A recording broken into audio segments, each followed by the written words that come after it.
Carol y Victoria Bautista Cali, y en persona, Jimena Becerra. Ya.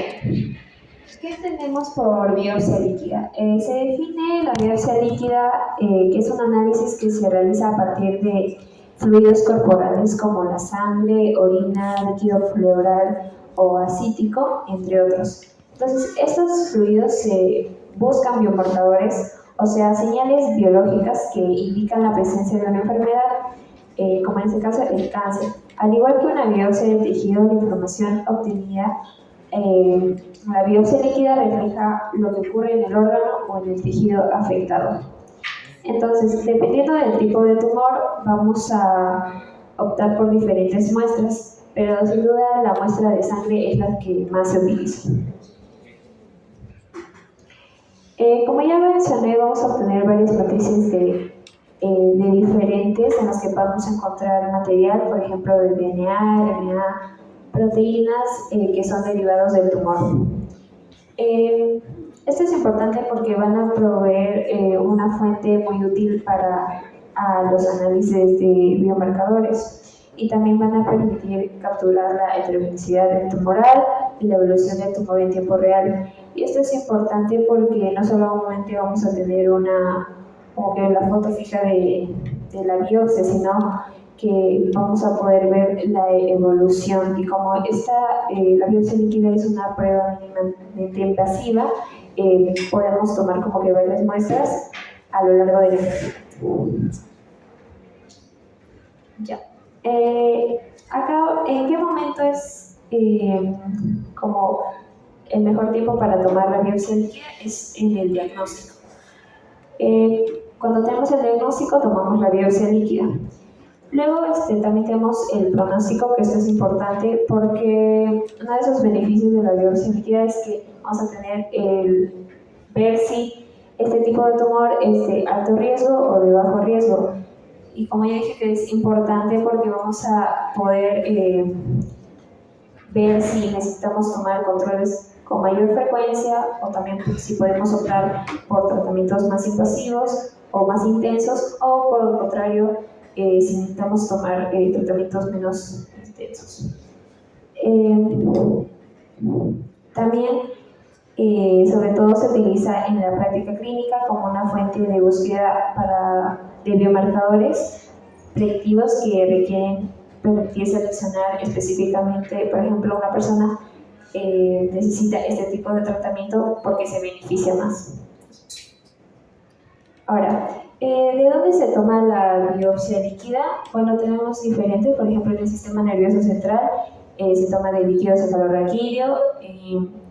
Si tenemos tumores en cabeza y cuello, pues la saliva. Si es el sistema respiratorio, pueden hacerle un lavado broncoalveolar o líquido pleural, y si el sistema urinario, pues de la orina. Pero a pesar de eso, la muestra de sangre es la que más se utiliza. Entonces, la sangre periférica es la que más se utiliza y de elección, a menos que sean de los lugares ya mencionados. Entonces, tenemos el plasma y células plaquetas. Actualmente de la sangre podemos encontrar biomarcadores como metabolitos, proteínas, RNA, exosomas, y mayormente son desarrollados en el CTCS y en el DNA, ctDNA. Y estos vamos a encontrar que son mutaciones, reordenamientos genéticos, inserciones de lecciones y variaciones del número de copias. ¿Qué es CTCS? Células tumorales cancerígenas. Células tumorales circulantes. ¿Y ctDNA? Es ADN circulante tumoral. De la célula tumoral. Ajá. Ya. Entonces, de la biopsia líquida, como podemos concluir en esta definición, es que comprende diferentes tipos de células. Dependiendo del tumor, existen diferentes opciones que pueden ser adecuadas y también nos ofrecen información diagnóstica, pronóstica y predictiva. Ahora, la biopsia sólida podemos definirlo como que es el método tradicional utilizado para diagnosticar diversas enfermedades, incluyendo el cáncer, y consiste en la extracción de una muestra de tejido sólido del cuerpo, generalmente de una masa o tumor, para hacer un análisis de laboratorio. Este procedimiento es invasivo y puede requerir cirugía, a comparación de la biopsia líquida, que es mínimamente invasiva. Ahora, la prevalencia. La biopsia sólida, tanto en Estados Unidos, en Europa y en Perú, es como que el método diagnóstico para el cáncer. En cambio, la biopsia sólida y la biopsia líquida, por ejemplo, en Estados Unidos se utiliza más cuando la biopsia sólida es refractaria, o también se quiere ver como que la evolución de la enfermedad. En Europa también la biopsia sólida se utiliza para ver el seguimiento de la enfermedad, y en Perú recientemente se ha como que implementado para la detección de mutaciones específicas para el cáncer de pulmón, y también es uso complementario para el diagnóstico de terapias dirigidas.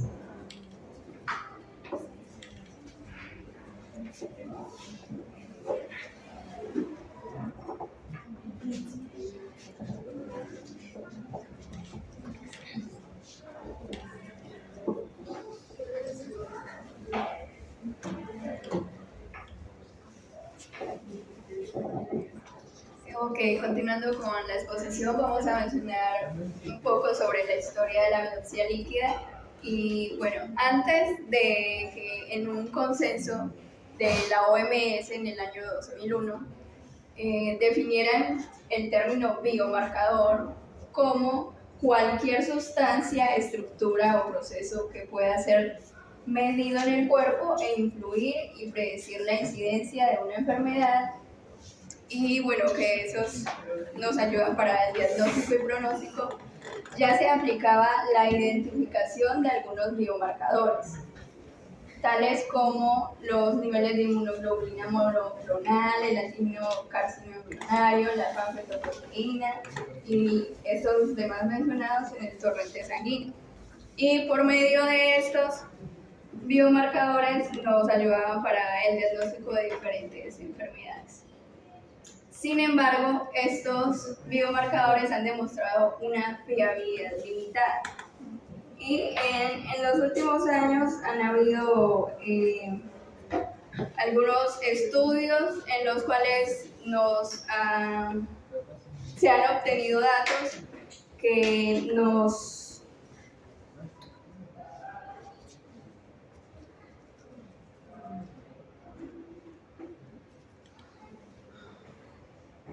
demuestran la importancia de caracterizar el perfil molecular del tumor para así adaptar el seguimiento del tratamiento en el cáncer. También en la biopsia tradicional tiene algunos limitantes, tales como el caso de que el tumor es de difícil acceso, o ya que, como mencionó mi compañera, es invasiva y entonces puede presentar un riesgo para el paciente. Y durante los últimos años, el esfuerzo y desarrollo de diferentes tecnologías han permitido el avance de metodologías no invasivas para detectar el material derivado de tumores en biofluidos y ser utilizado en el diagnóstico y terapéutica del cáncer. Y es aquí donde entra el término de biopsia líquida.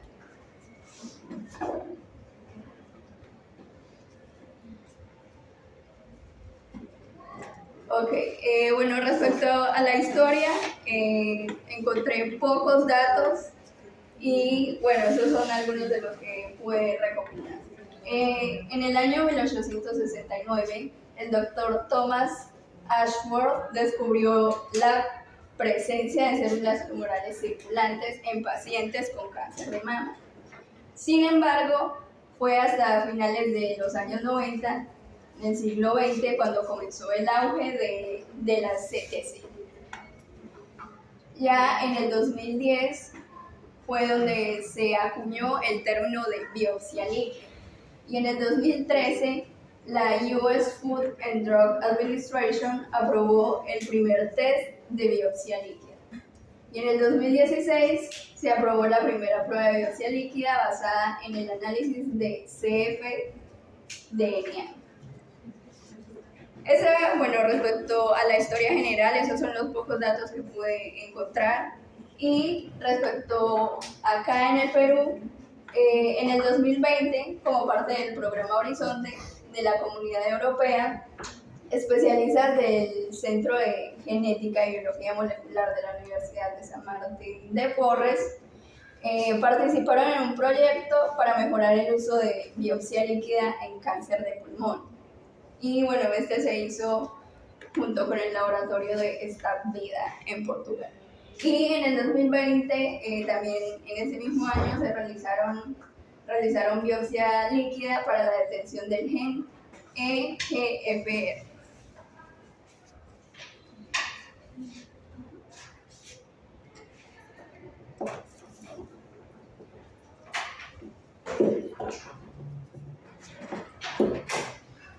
Continuando con las aplicaciones clínicas, vamos a ver que tiene 4 principales. Primero está, como mencionaron también antes, la detección temprana del cáncer, ya que permite identificar mutaciones genéticas asociadas al cáncer en los estadios iniciales. También está la detección de resistencia a tratamientos.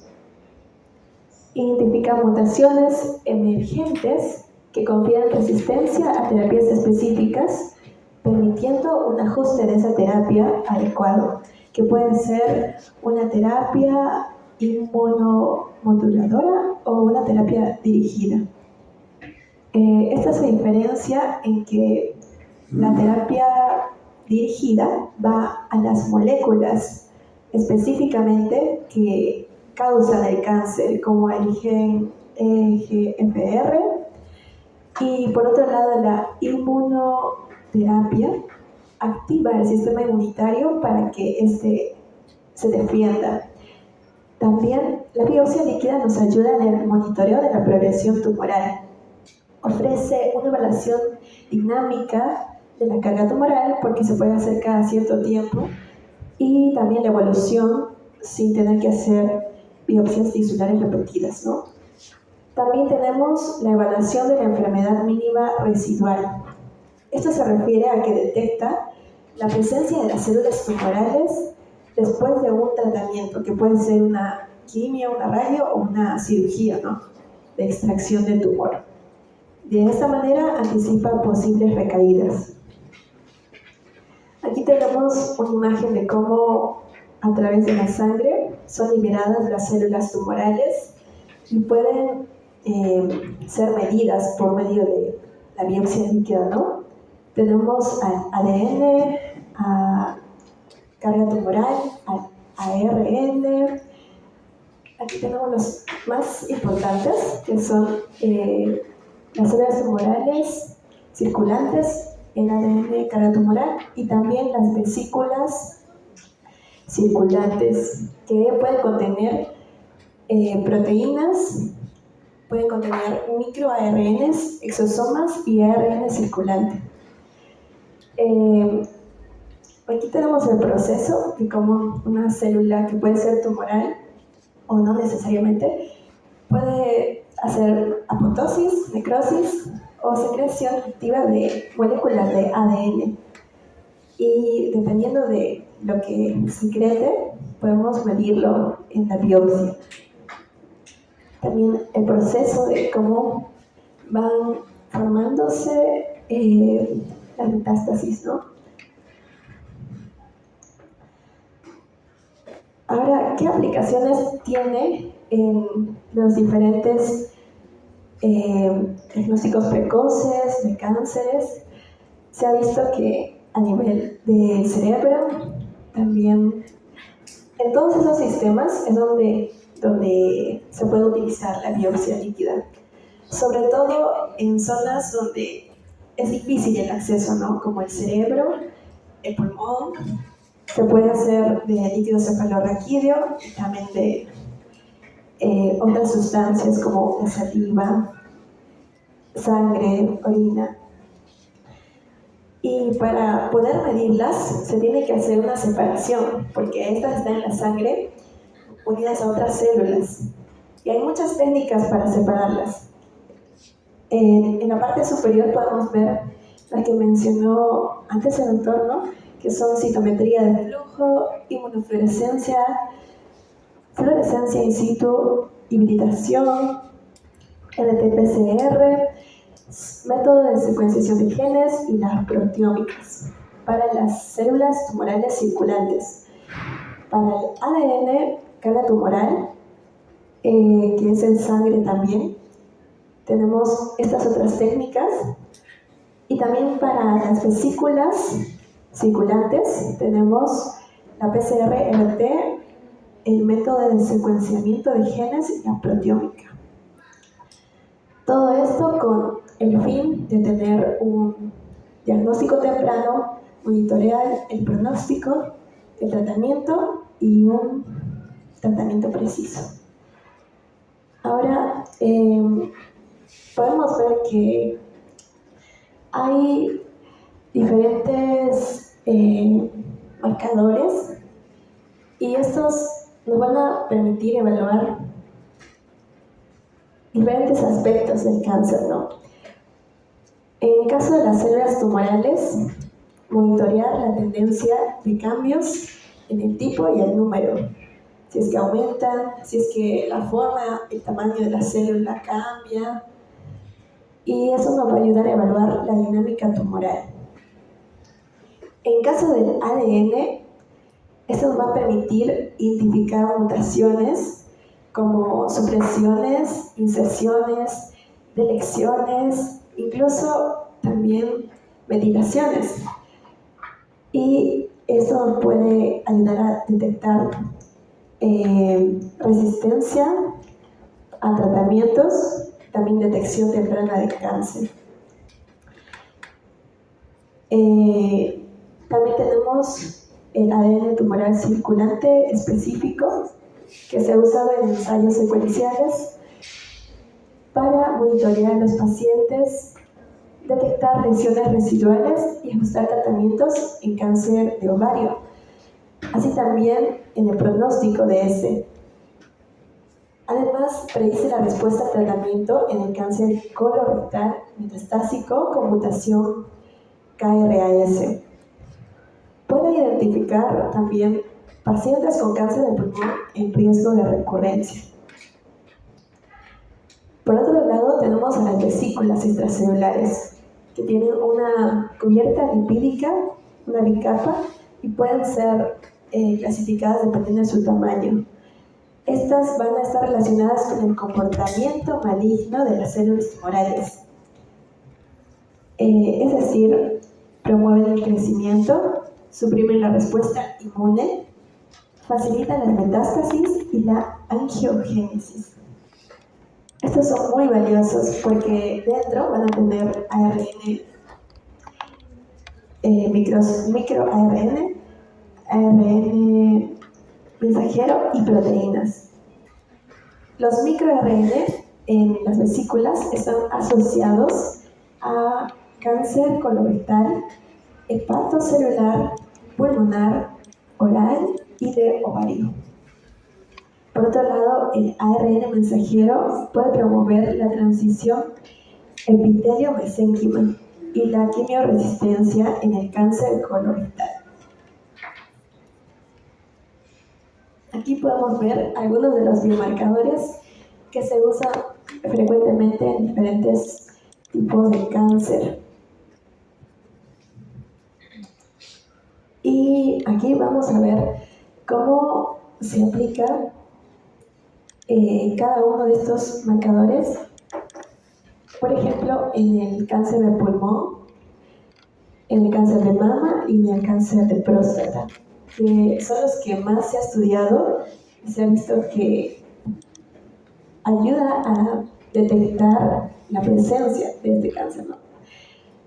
En las células tumorales tenemos que una presencia elevada va a indicarnos un cáncer de mama, un cáncer de pulmón, también También nos puede ayudar a ver el pronóstico de diferentes tipos de cáncer, como tenemos aquí. Y hay numerosos estudios que han corroborado esto. De igual manera, también aquí tenemos el ADN, carga tumoral, cómo nos ayuda a caracterizar los tumores en el cáncer de mama, detectar mutaciones específicas en el cáncer de pulmón, la severidad de la enfermedad y el estadiaje, y en el cáncer de próstata, la secuencia genómica. Y así también tenemos de las vesículas extracelulares que son liberadas en el cáncer de mama, en el cáncer de pulmón y el cáncer de próstata. Ahora tenemos algunas contraindicaciones. La biopsia líquida no reemplaza completamente a la tisular. En ciertos contextos diagnósticos, la biopsia tisular sigue siendo muy necesaria.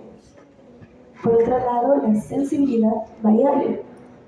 En estadios tempranos, esto puede variar mucho porque la cantidad de ADN tumoral puede ser insuficiente para su detección y esto limita su sensibilidad. En la estandarización y reproducibilidad, también porque es fundamental estandarizar los procedimientos preanalíticos y analíticos para garantizar resultados consistentes y comparables entre diferentes laboratorios.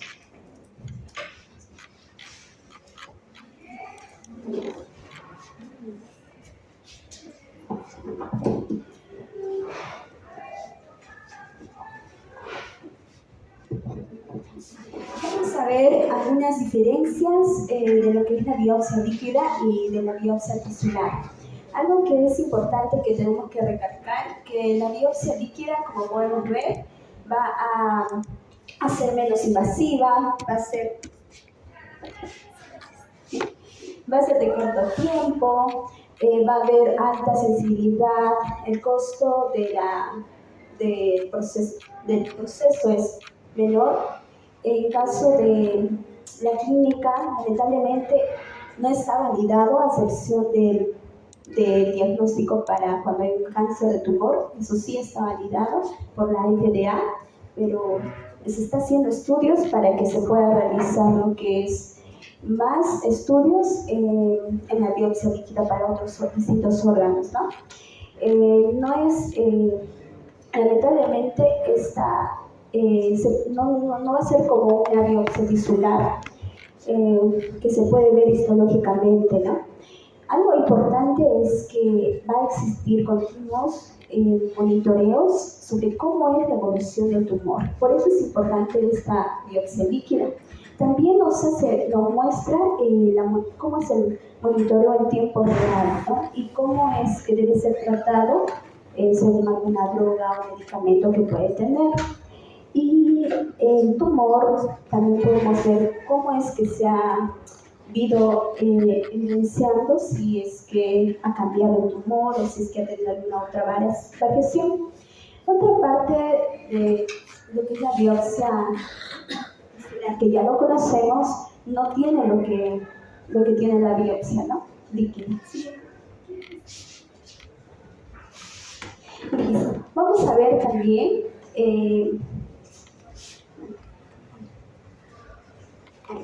gracias. Entonces, en este estudio que se ha encontrado sobre las perspectivas actuales y futuras de las biopsias líquidas en oncología, vamos a ver que, como mi compañera ya lo mencionó, que este estudio es más específico, ¿no? Va a ir más a lo que es especialmente a las células del DNA, de células tumorales cancerígenas en sangre, y están ganando mucha importancia por su capacidad para el seguimiento dinámico del cáncer y la detección temprana en resistencia y el monitoreo de la respuesta al tratamiento de forma no invasiva. Eso es importante que nosotros sepamos. Y en este estudio que se encontró, que es cómo es que hay, si bien es cierto, la biopsia de líquido y la biopsia tisular tiene sus indicaciones, porque como el doctor lo mencionó, tenemos que ver la clínica del paciente y también ver cómo es que, cuán factible podría llegar si esa biopsia líquida va a ser bueno para el resultado del paciente, ¿no?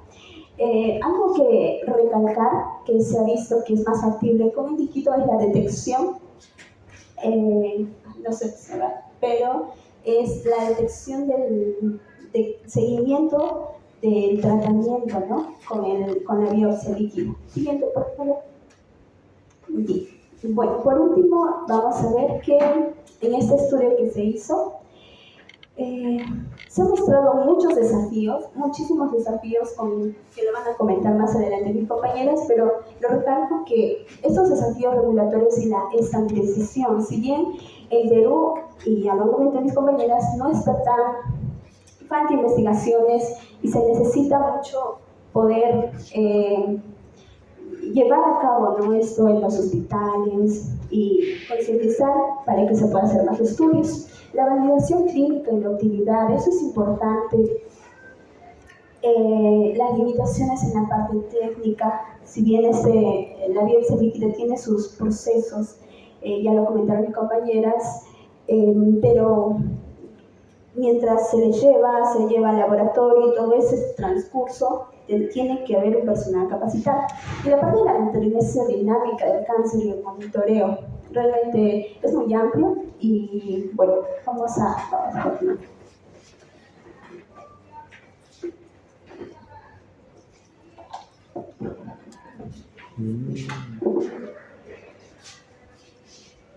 Continuando con la exposición, vamos a ver las limitaciones.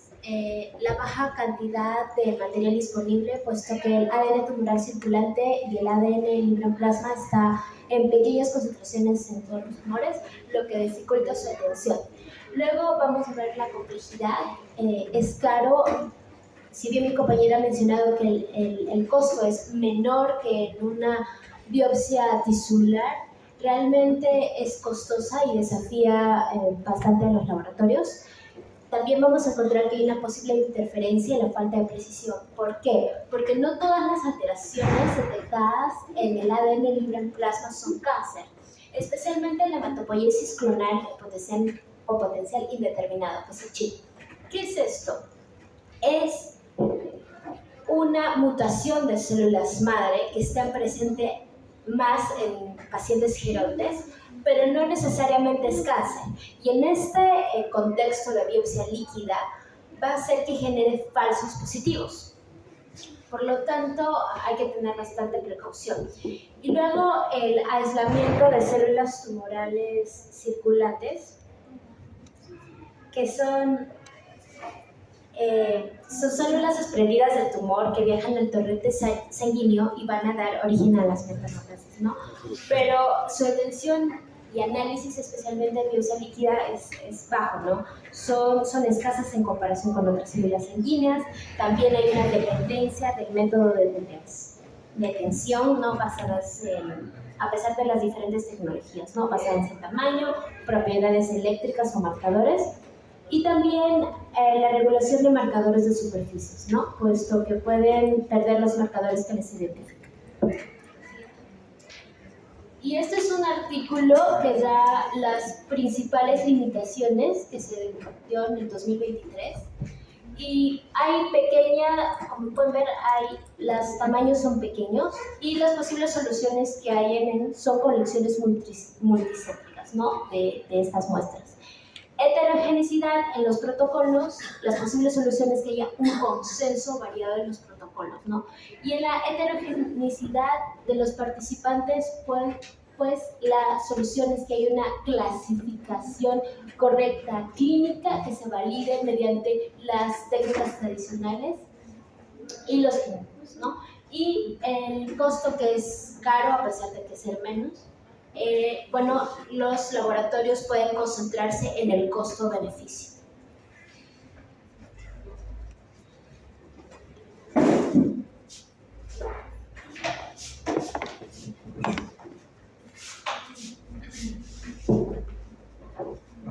Bien, ahora veremos los nuevos avances en la biopsia líquida.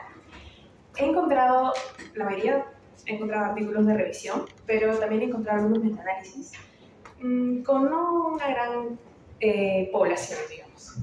Dentro de los primeros estudios que encontré fue la biopsia líquida, estado de la medicina reproductiva y más allá, en la reproducción humana. Entonces, este estudio se basa en que la biopsia líquida no solo se podría utilizar para lo que es oncología o procesos oncológicos, sino también para enfermedades cardíacas, enfermedades relacionadas como el Alzheimer también, pero también se ha encontrado relacionado con la medicina reproductiva. ¿Y en qué aspectos? Por ejemplo, en la predicción de la trisomía fetal 21, en la detección de aneuploidías cromosómicas fetales, en la detección prenatal de mutaciones patogénicas, como también en la predicción de la calidad embrionaria, que es más riguroso porque tiene que ver mucho con la ética. Y también en la evaluación de enfermedades de los órganos secretores del semen, que está involucrado en infertilidad masculina. Pero este estudio, en su conclusión, menciona que se deberían hacer otros más análisis más detallados con una amplia población para llevar a un consenso de todo esto. También hubo otro estudio, otro artículo donde menciona pruebas en el punto de atención para la detección del microARN hacia la biopsia líquida en un chip. Entonces aquí dice, se puede lograr la posibilidad de realizar la creación de matrices miniaturizadas de sensores utilizando sistemas microfluídicos integrados en un chip para detectar microARNs. Lo que trata de decir es que se basa en el punto de atención para la detección de este microARN. O sea, de que podamos hacer un diagnóstico más precoz de la detección de estos microARNs, y así se puede detectar más fácilmente y prevenir la evolución tardía de la enfermedad, por ejemplo, oncológica. Y que se pueda utilizar como en consultorios y no necesariamente que las personas o los pacientes estén hospitalizados. ¿No? Sería más como introducir un análisis quimométrico en la valoración de datos apoyados por inteligencia artificial. Es decir, que este chip que detectaría a estas células tumorales o al ARN circulante tumoral, que también se pueda unir a una inteligencia artificial como algoritmos automatizados donde te puedan dar o predecir el diagnóstico. También encontré otro artículo donde es una revisión narrativa sobre la implementación de la biopsia líquida como herramienta diagnóstica en tumores torácicos durante la pandemia de COVID-19.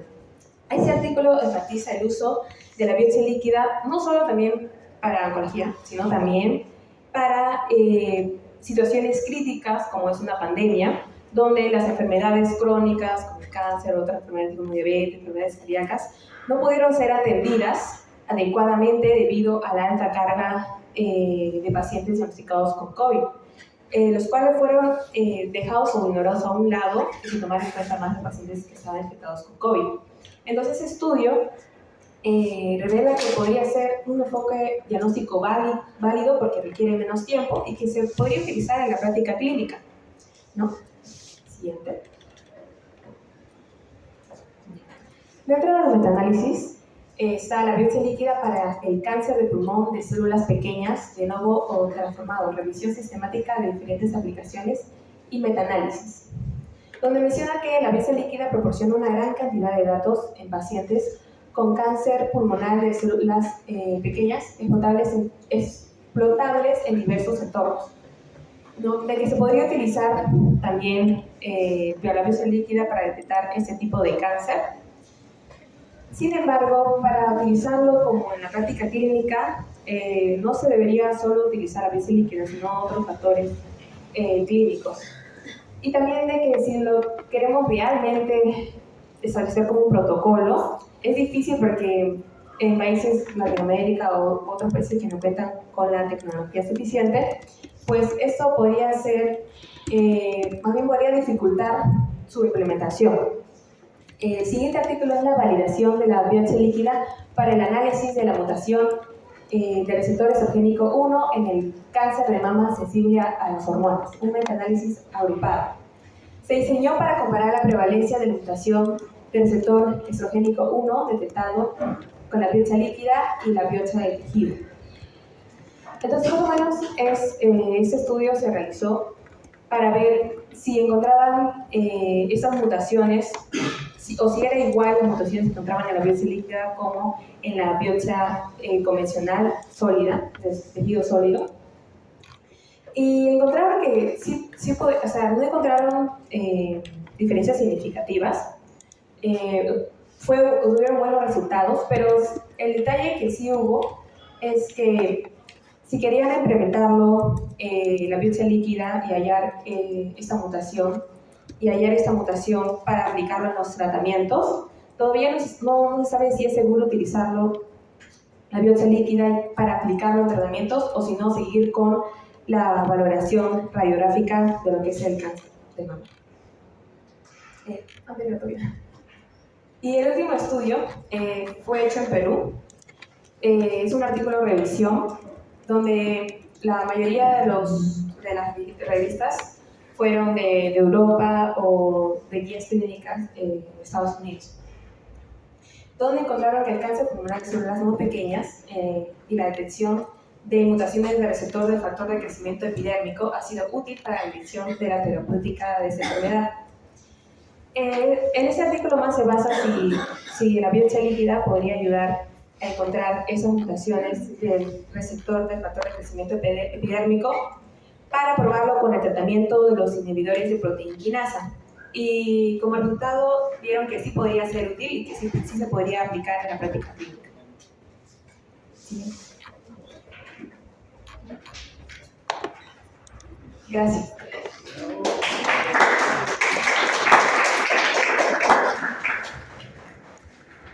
Muy bien, ¿alguna pregunta?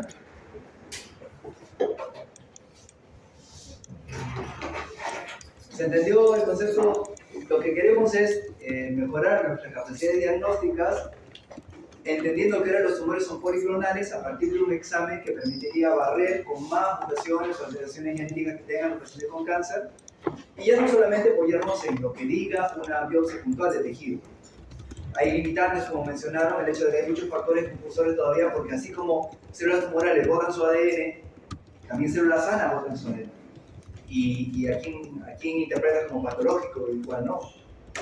Se conoce también que hay algunas condiciones genómicas que podrían ser catalogables como cancerosas o precancerosas, y que como el cáncer es multifactorial, yo podría tener por ejemplo, una mutación en el exón 19 del EGFR, la que les mostré hace un ratito de una paciente con cáncer de pulmón, y no necesariamente significa que tengo cáncer, porque es solamente una mutación. Y un cáncer, para que sea clínicamente viable, necesita eso y otros factores más, una falla inmunológica previa, etcétera, etcétera, etcétera. Entonces, la biopsia líquida aporta mucha información porque nos permite tamizar mejor el material genético de una persona, pero luego la interpretación nuevamente cae en manos del médico, que tendrá que decir, bueno, he encontrado tal de lesión, inserción, lo que ustedes deseen, pero ¿cómo interpreto eso con los parámetros clínicos, las imágenes que tiene el paciente, el perfil de riesgo que tiene, para interpretarlo y tomar actitudes con eso? Porque yo por decir, mira, he encontrado una suerte de alteraciones que, si no tienes el cáncer ahorita, te impone tenerlo, porque tienes todo sembradito. Entonces yo podría con eso interpretarlo de una manera preventiva o no, en función de cada caso. Al final, creo que es un escenario que va a seguir creciendo. Se va a poder filtrar muchos factores compulsores que hasta el momento no permiten ser tan categóricos con toda la biopsia líquida. Y bueno, es un campo que ofrece más, porque también recuerden que la microbiota también ofrece su microbioma, y todo eso lo vamos a censar. en un análisis de fluido, de sangre o de cualquier otro material corporal. Entonces, son puntos que aportan en el diagnóstico del paciente con cáncer, más allá de la imagen, de la patología o del laboratorio clínico, viene a dar más información. Con fines, al último, de llevar al paciente por un mejor tratamiento, al final tratando de buscar la curación. Muchas gracias, chicas, por el apoyo. Y para acabar, un break de ya, rapidito. ¿No quieres acabar de una vez? Sí, por favor. Con esta clase se acabó lo que es diagnóstico. Es rápido, ¿no? Laboratorio, imágenes, patología y ahora esto. Y entramos a las opciones de tratamiento. Históricamente, el tratamiento oncológico siempre se ha apoyado en 3 pilares, o en 2, lo local y lo sistémico. Y lo local uno tiene 2 opciones, cirugía o radiación. Los 2 son manejo local.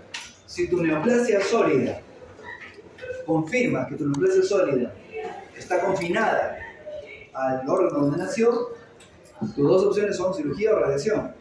Y si tienes sospecha de que las células han pasado a ser circulantes, porque hay metástasis vista en una tomografía, o simplemente sospecha por el tamaño tumoral que hay una alta chance de hacer metástasis, si es que no la ha hecho ya, tienes que complementar tu tratamiento local con tratamiento sistémico. Y sistémico es lo que antes se conocía solamente como quimioterapia, hoy ya se sabe que es mucho más allá. Modulación inmune, manipulación de segundos mensajeros, modificación de la angiogénesis, todo apoyándonos en la complejidad actual que tiene el diagnóstico. El diagnóstico nos ha llevado a un nivel de complejidad muy alto. Afortunadamente, va de la mano con un nivel de tratamiento también mucho más complejo que antes. La quimioterapia, la primera forma de tratamiento sistémico, nace a mediados del siglo XX y tiene su auge a finales del siglo XX también. Pero luego se observó un top, ya no se avanzaba más en quimioterapia, y comenzaron a aparecer las modificaciones o los modificadores biológicos.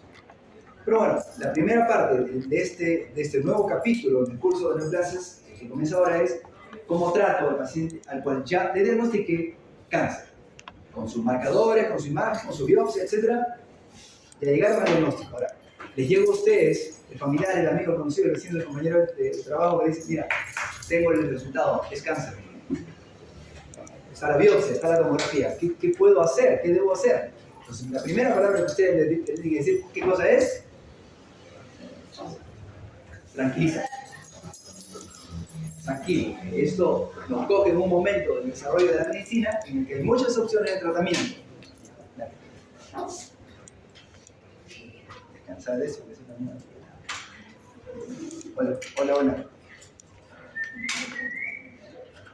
Hola, ya. Entonces, lo primero es tranquilizar al paciente. ¿Sabe qué? Se puede hacer mucho por tu caso. Incluso para pacientes con tumores avanzados, hay muchas opciones actualmente de tratamiento.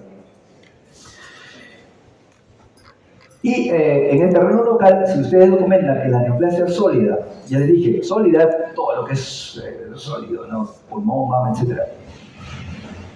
Si la neoplasia sólida está confinada, sus 2 opciones son cirugía o radiación. Cirugía, entonces, históricamente es la que primero apareció, incluso a nivel de los albores de la historia, ¿no? Cuando se documenta en los papiros de Everett Smith que hay pacientes que han sido sometidas a mastectomías en esa época con un hierro incandescente, ¿no? Para extraer la mama tumoral, pero esas eran las formas primitivas y algunas veces efectivas del tratamiento del cáncer, la cirugía, tanto para tumores localizados, porque sabemos que hay tumores localizados, tumores localmente avanzados y tumores diseminados. Para los tumores localmente avanzados, por ejemplo, aquellos pacientes o aquellas pacientes que tienen un tumor que no se ha demostrado metástasis, pero que no son tampoco tan pequeños como para mandarlos a cirugía, los conocemos como estadio intermedio, tumores localmente avanzados, también pueden tener opción quirúrgica, pero hay que reducirlos en un primer momento. Se puede reducir con quimioterapia, con radiación, y luego lo llevamos a cirugía, porque como vuelvo a mencionar, la segunda o tercera vez que lo decimos en el curso de hoy, en la charla de hoy, los tumores sólidos, hola, ¿Celeste? Uy, ¿sí? Pero voy a demorar un poquito, 20 minutos. 20 minutos, ¿sí?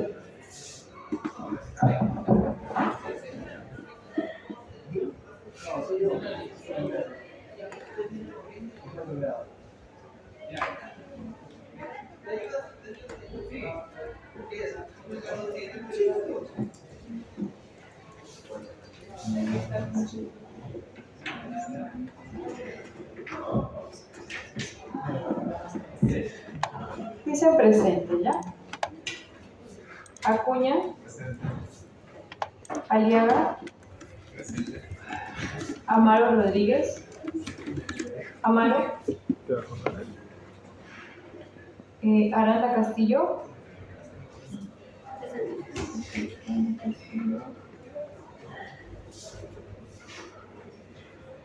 Aranda Medina. Presente. Arias Martínez. Auque Gutiérrez. Balan Fiusa. Becerra Corrales. Ana y Esther. Benavides Paredes. Berrospi. Briones. Cachicatari. Calcina. Bueno. Carvajal. Carbonell.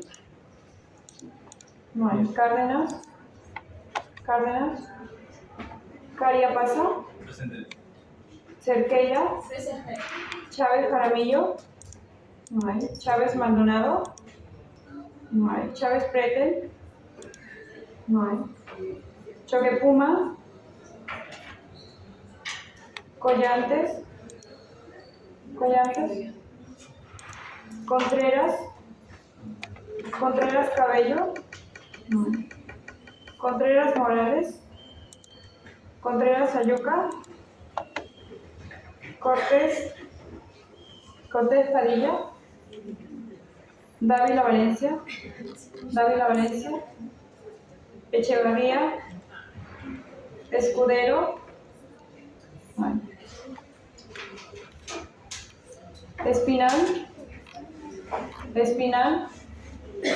Espinosa. Farge. Figueroa. Flores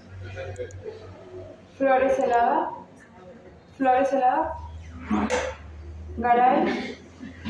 Garay Díaz.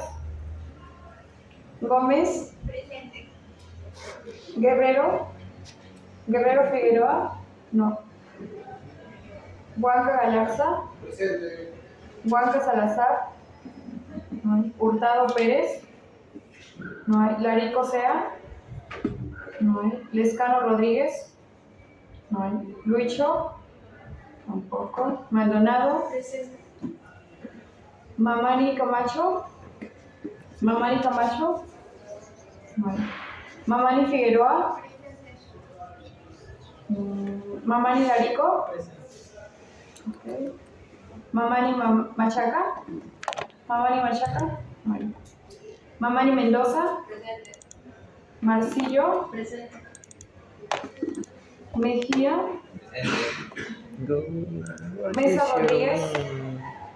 No hay. Miranda Ávila. No hay. Molina Vélez. Nina Caite. No hay. Nina Tanta. Okay. Paco Vilca. Okay. Panduro. Okay. Paredes. Vélez. Parihuana. No hay. Pereira. Tampoco. Pala. No hay. Pineiro. No hay. Ovis. Tampoco. Prioli. Tampoco. Humacagua. Ok. Quispe. Ramírez Rojas. No hay. Ramírez Vela. No hay. Ravelo Zúñiga. Rivas Ruiz, no hay. Rivera Morales, Rondón Silva, Saldaña Cabanillas, Saldaña, no hay. Sancacoa, Sánchez Vázquez, Cerruto Velázquez, Tardillo, okay. Tinoco Mendoza, Torres, Valladares, Vizcapasa, ok, perdón, y Sea, ok, listo, gracias, los demás tienen hora falta, ¿ya? Así también ven el lunes. Bueno, ¿qué día teníamos? Eso de... ¿Estamos?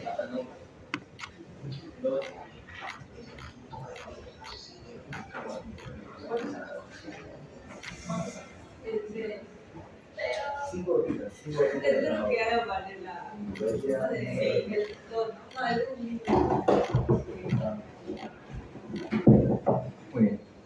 Entonces, decía que hay tumores localmente avanzados en los que le tienes que achicar primero y luego proceder a cirugía, porque la única opción de curación de un paciente con tumor sólido es sacarse. Muy bien.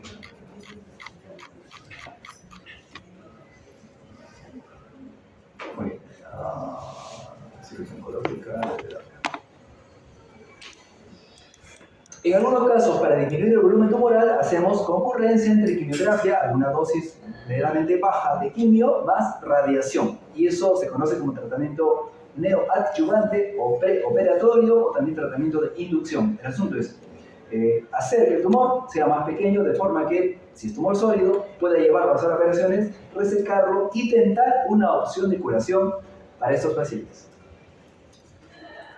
Entonces tenemos los tres pilares: cirugía, radiación y sistémicos.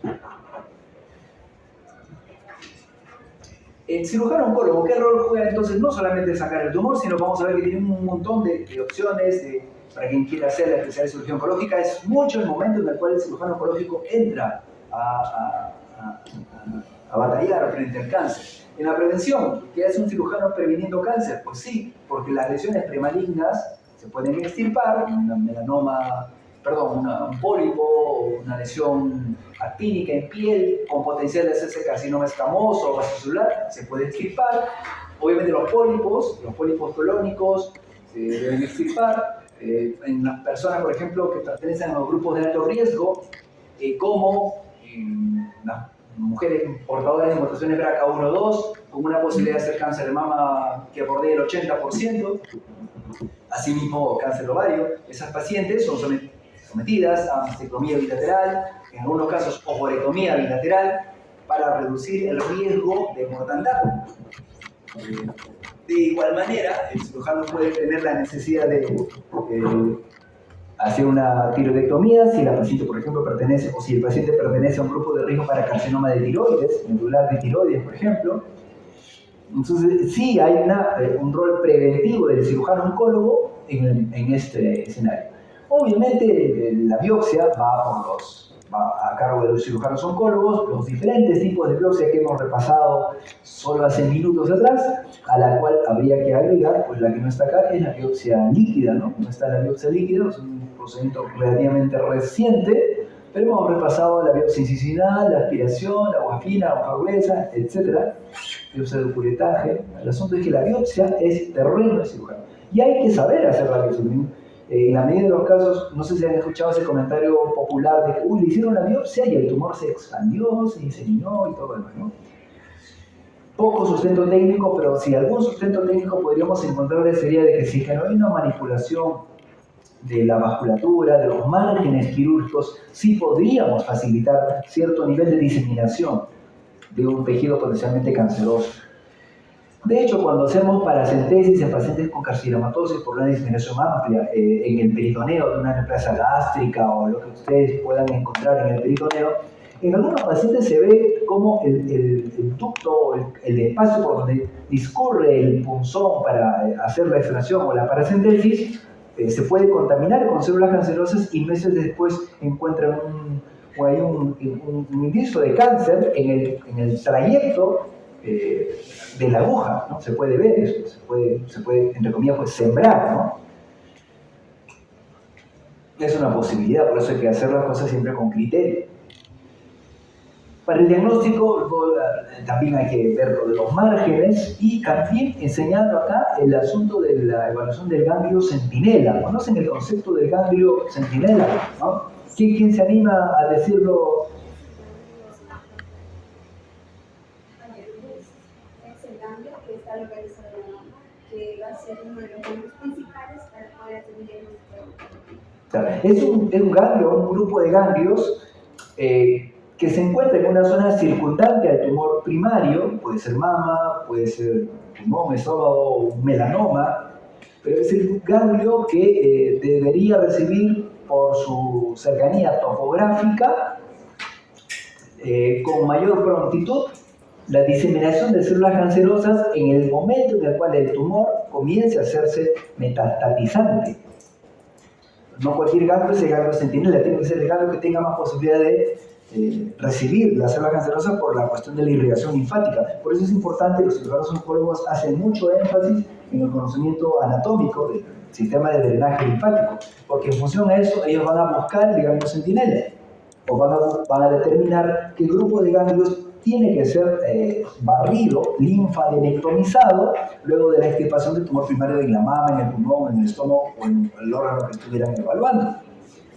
La técnica del ganglio centinela hoy en día se apoya en marcaje con radioisótopos. El paciente con esas operaciones se le inyecta unos colorantes que brillan en una imagen por medicina nuclear.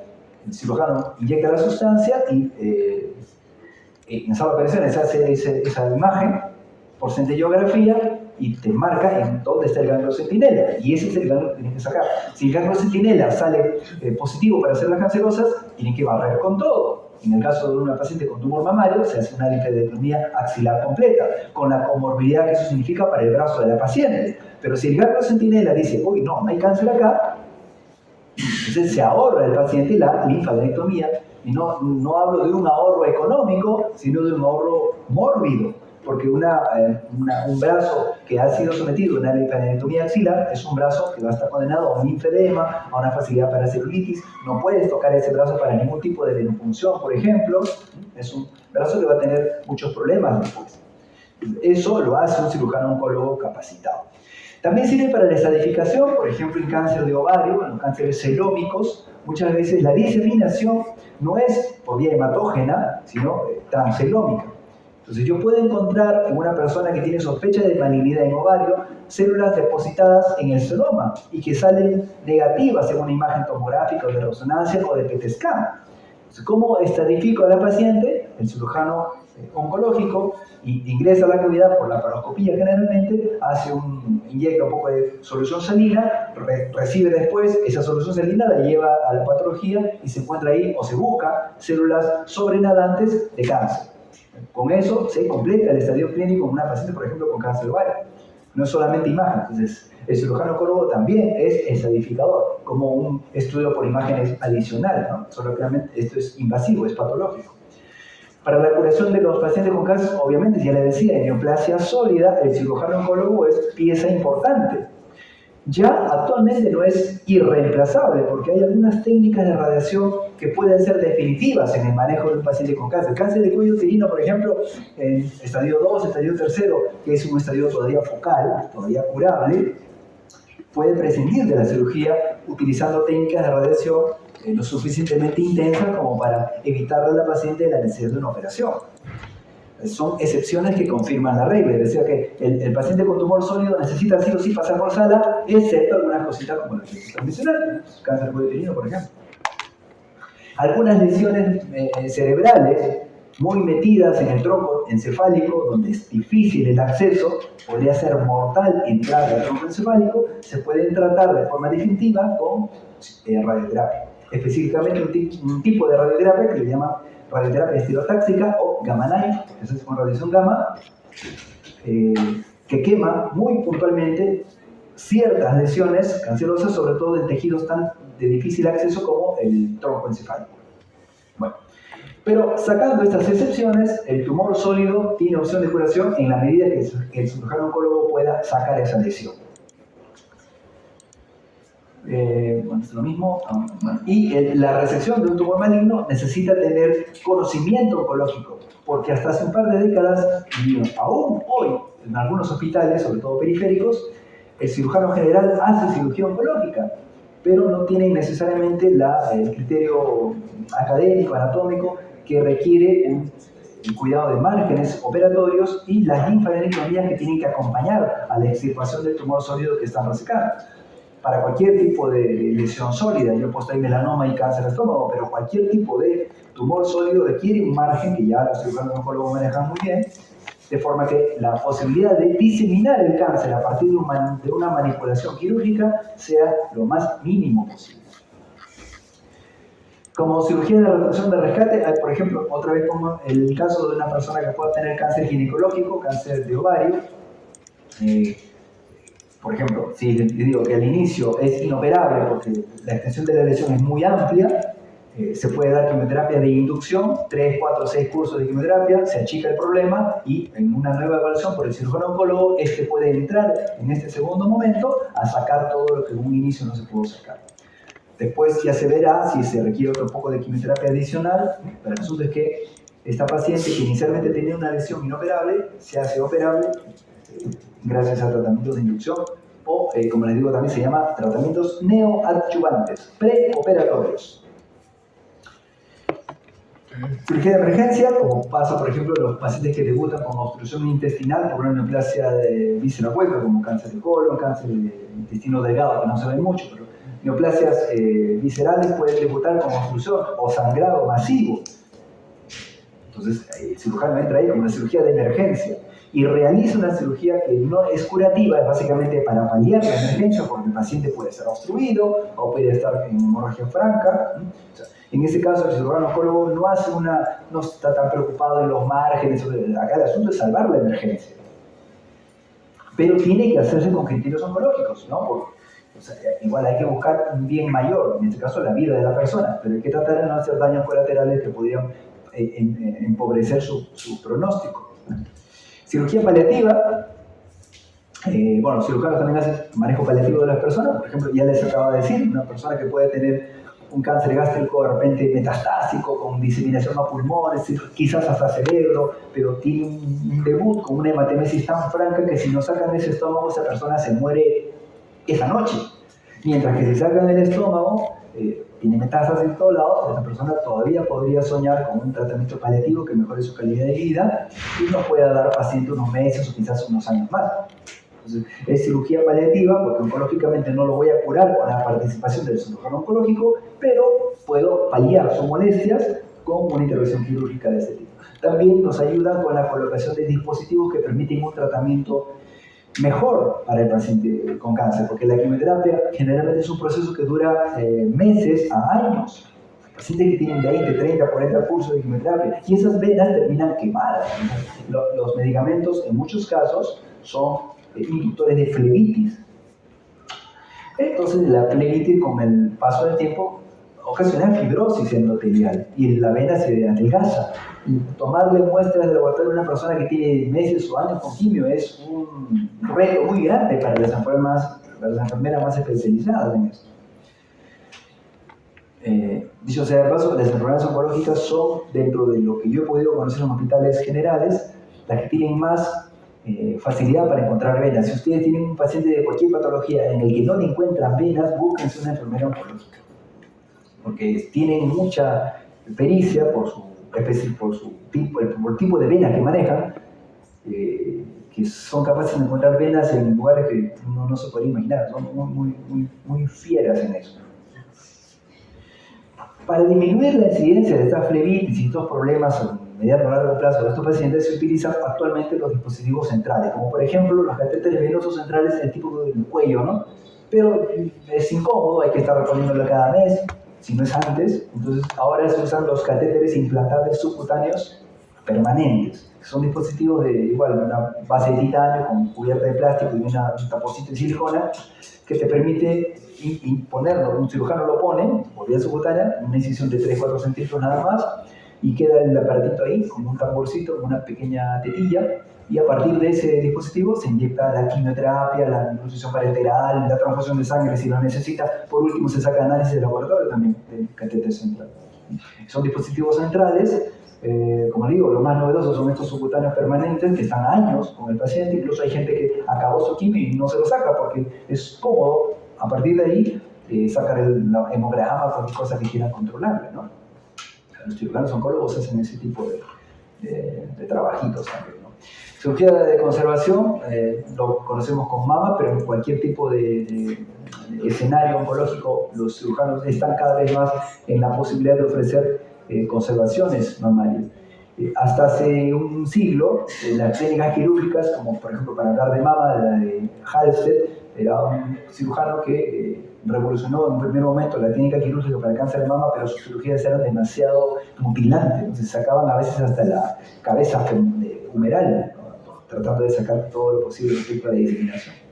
Luego entró otro coleguita, Bernard Fischer, que más bien propugnaba junto con Veronesi en Italia. Este colega fue en Estados Unidos, fue que dijeron, oye, ¿sabes qué? Pero hay iguales resultados en pacientes que tienen tumores menores de 2 centímetros o 3 centímetros si solamente sacas el cuadrante enfermo, ¿no? Y a partir de ahí, estamos hablando de unos 20, 30 años para acá, les hace tumorectomía, ¿no? Y cada vez eso está mejor, ¿no? Ya se hace una lupectomía o solamente una tumorectomía para los tumores localizables, chiquititos, de forma de que se pueda conservar por cuestiones estéticas, fisiológicas, emocionales, lo que fuera, el órgano. Los cirujanos dicen, lo primero veo por la vida del paciente, después veo por la función y finalmente por la estética. Si tú puedes conservar la estética, se supone que has visto antes por la funcionalidad y por la vida de la persona. No se puede sacrificar la expectativa de curación solamente por cuestiones estéticas.